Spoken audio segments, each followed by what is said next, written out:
نحمدہ ونصلی ونسلم علی رسولہ الکریم اما بعد فاعوذ باللہ السمیع العلیم من الشیطان الرجیم بسم اللہ الرحمن الرحیم۔ معزز سامعین و حاضرین، السلام علیکم ورحمۃ اللہ وبرکاتہ۔ آج یوم یکجہتی کشمیر کے نام سے پورے ملک پاکستان میں عام تعطیل کا سرکاری سطح پر اعلان کیا جا چکا ہے۔ ہر سال کی طرح اس سال بھی، یعنی اس سال 5 فروری 2020 کو بھی یوم یکجہتی کشمیر پورے پاکستان میں سرکاری سطح پر منایا جا رہا ہے۔ مگر ہمیں پتہ تو ہونا چاہیے کہ وہ دن جو ہم پورے ملک میں منا رہے ہیں، اس کا مقصد کیا ہے اور تاریخ میں اس دن کی اہمیت کیا ہے۔ چمن پہ قبضہ کرنے والوں، چمن پہ قبضہ جمانے والوں، چمن کا ایک دن حساب ہوگا۔ ہمارا گھر تو جلا رہے ہو، تمہارا خانہ خراب ہوگا۔ تمہارا یہ ہے، تمہارا وہ ہے، ہمارا کیا ہے ہمیں بتا دو۔ مورخوں کے قلم سے ایک دن ہمارے حق کا حساب ہوگا۔ اب ہم پس منظر دیکھتے ہیں کہ یہ مسئلہ کیا ہے، اس کی اہم ترین وجوہات کیا ہیں اور آج تک یہ مسئلہ حل کیوں نہیں ہو سکا۔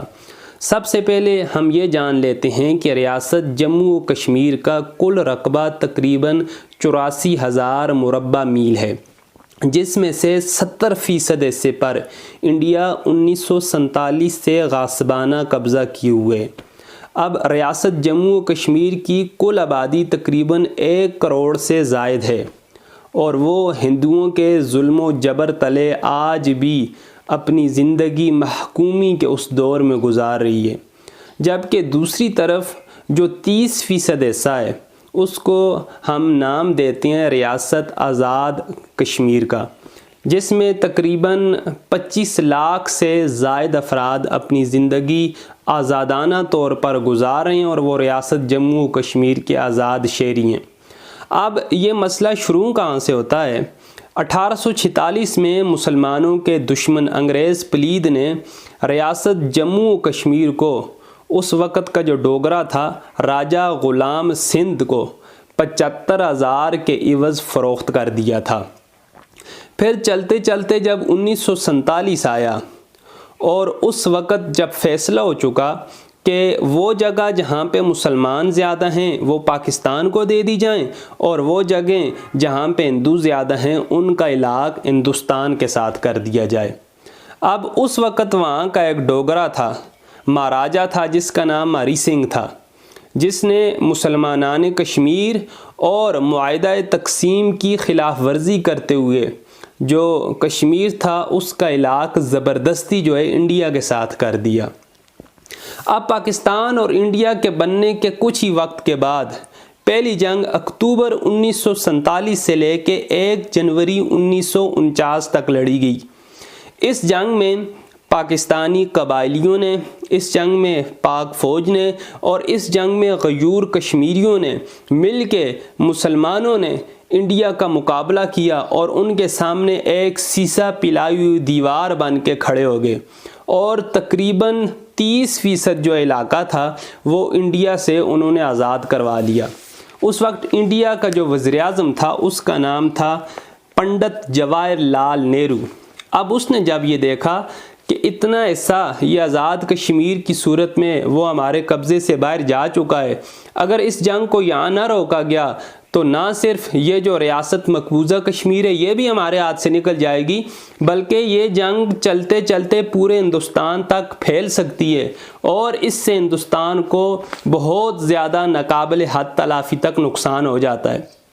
تو اس نے کیا کیا، سلامتی کونسل میں چلا گیا، اور جا کے وہاں پہ اس نے سلامتی کونسل کی منت سماجت کی کہ کسی طرح اس جنگ کو رکوایا جائے۔ اب نہرو نے سلامتی کونسل میں جا کے ایک وعدہ کیا تھا۔ اس نے وعدہ یہ کیا تھا کہ کشمیر کے باسیوں کو رائے شماری کا حق دیا جائے گا، یعنی جب میں واپس جاؤں گا تو جا کے میں ریفرینڈم کرواؤں گا۔ اس صورت میں دیکھا جائے گا کہ کشمیری کس کے ساتھ جانا چاہتے ہیں۔ آیا وہ پاکستان کے ساتھ ہلاک کرنا چاہتے ہیں، ان کو پاکستان کے ساتھ ملحق کیا جائے گا، ہندوستان کے ساتھ ہلاک کرنا چاہتے ہیں ان کو ہندوستان کے ساتھ ملحق کیا جائے گا۔ اگر وہ اپنی آزاد ریاست چاہتے ہیں، اپنا آزاد جو ہے وہ سٹیٹس چاہتے ہیں، تو ان کو بالکل سپریٹ قسم کی آزادی دے دی جائے گی۔ لیکن وہ دن اور آج کا دن، آج تک بھارت اپنے اس وعدے پر عمل پیرا نہیں ہو سکا، اور سلامتی کونسل نے بھی اس علاقے کو متنازع تسلیم کیا ہے، اور 18 سے زائد انہوں نے قراردادیں بھی پاس کی ہیں۔ قراردادیں کیا ہیں؟ جس میں سلامتی کونسل نے انڈیا کو کہا ہے کہ وہ ریفرینڈم کروائے، اور کشمیری جس طرح کی ان کی مرضی ہے اس مرضی کے مطابق ان کو جینے کا حق دیا جائے۔ لیکن آج 70 سال سے زائد گزرنے کے باوجود بھی بھارت اپنے اس وعدے کے اوپر عمل پیرا نہیں ہوا۔ نہ ہی اس نے کشمیر سے اپنی فوجیں نکالی ہیں، اور نہ ہی اس نے کشمیریوں کو حق خود ارادیت دیا ہے۔ حالانکہ کشمیریوں کا تو ایک ہی نعرہ تھا، کشمیر بنے گا پاکستان، تیرا میرا رشتہ کیا لا الہ الا اللہ۔ اور کشمیریوں نے تقریباً 1 لاکھ سے زائد جانوں کی شہادتیں پیش کی ہیں۔ ہزاروں کی تعداد میں ماؤں نے، بہنوں نے، بیٹیوں نے اپنی عزت و آبرو ان درندوں نے ان بیٹیوں کی عصمت دریاں کی ہیں، لیکن اس کے باوجود وہ اپنے اس مطالبے سے پیچھے نہیں ہٹے۔ اب آج جو ہے وہ سلامتی کونسل کا کردار وہ بڑا اہم ہے۔ سلامتی کونسل اور ساری دنیا نے اور بھارت نے جو وعدہ کیا تھا 1949 کے اندر، تو آج کا دن اس لیے سرکاری سطح پر پاکستان میں بھی منایا جاتا ہے، اور پوری دنیا میں کشمیری جہاں جہاں بستے ہیں وہ احتجاج کرتے ہیں سلامتی کونسل کے سامنے جا کر، اور انڈیا کے سفارت خانوں کے سامنے جا کے سلامتی کونسل اور انڈیا کو وہ وعدہ یاد دلایا جاتا ہے کہ جو وعدہ انہوں نے اس وقت کشمیریوں کے ساتھ کیا تھا کہ بھارت اپنی افواج جو ہے وہ انڈیا میں واپس لے کے چلا جائے گا، اور دوسرے نمبر کے اوپر کشمیریوں کو ریفرینڈم کا حق دیا جائے گا۔ اور پاکستانی ہم بھی جو ہے اپنے کشمیری بھائیوں کے ساتھ، کیونکہ ہمارا رشتہ ہے، ہمارا رشتہ لا الہ الا اللہ کا رشتہ ہے، ہم بھی اپنی کشمیری بھائیوں کی مدد میں، اور ہم بھی اپنے کشمیری بھائیوں کے ساتھ اظہار کرنے کے لیے کہ ہم آپ کے ساتھ کھڑے ہیں، جہاں آپ کا پسینہ گرے گا وہاں پاکستانیوں کا لہو گرے گا، ہم اس دن کو عالمی سطح پہ بھی اور قومی سطح پہ بھی مناتے ہیں تاکہ کشمیریوں کی قربانیوں کو دنیا کے سامنے اجاگر کیا جا سکے، اور اقوام متحدہ نے، سلامتی کونسل نے اور انڈیا نے جو وعدہ کیا تھا اس وعدے کو وعدہ وفا کیا جا سکے۔ آخر میں یہی کہیں گے، یاران جہاں کہتے ہیں کہ کشمیر ہے جنت، یاران